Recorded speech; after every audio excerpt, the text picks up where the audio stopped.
بسم اللہ الرحمن الرحیم۔ علی یونیورسٹی جرمنی سے علامہ جان علی شاہ قادری صاحب کے لیکچروں کا اردو میں خلاصہ پیش کیا جا رہا ہے۔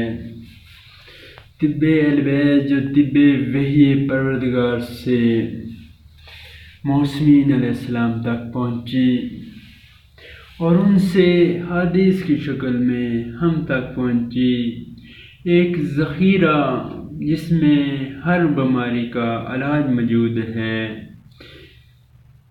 ہم جو آج جس ٹاپک پہ گفتگو کر رہے ہیں وہ اسلامی چائے ہیں۔ دیکھیں، ہم جو چائے پیتے ہیں وہ کالی چائے جس کے بہت زیادہ نقصان ہیں۔ میں نے کینسر کے سیشن میں آپ کو بتایا تھا کہ اس سے کینسر ہو سکتا ہے،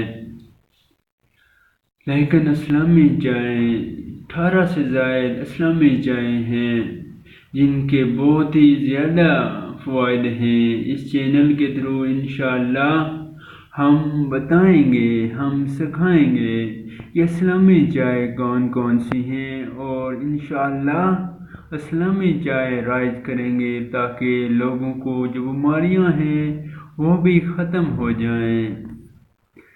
مولا علی علیہ السلام کی چائے کون سی تھی؟ مولا کون سی چائے پسند کرتے تھے؟ اس کے فوائد کیا تھے؟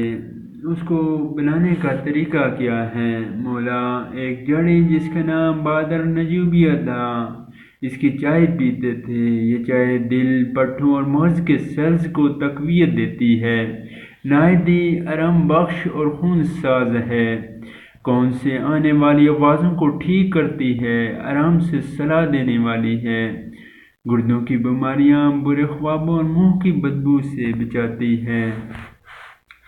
بادر نجوبیہ جس کو انگلش میں ڈائکروسیفلام کہتے ہیں۔ آئیے اب ہم چائے بنانے کا طریقہ سیکھتے ہیں۔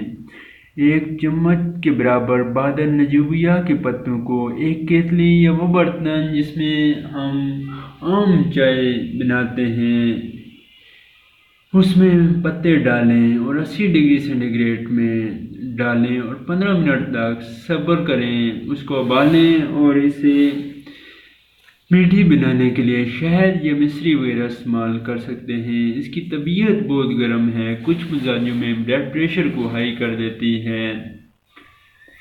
اس کے کتنے فوائد ہیں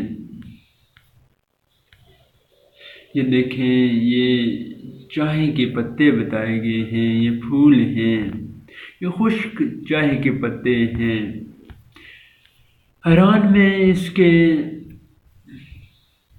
پاؤڈر بھی ملتا ہے، چائے کی شکل میں، پیکٹ کی شکل میں دستیاب ہے۔ اس چائے سے فائدہ اٹھائیں اور مومنین تک پہنچائیں تاکہ مومنین مستفید ہوں۔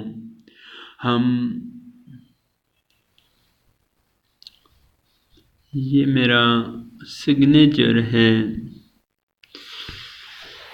اوکے، خدا حافظ۔ خدا ہم سب کو محمد علیہ محمد پر، ان کی تعلیمات پر، ان کے رہن سہن پر، ان کے حکمات پر عمل کرنے کی توفیق عطا فرمائے۔ اگلے لیکچر تک اجازت چاہتا ہوں۔ خدا حافظ۔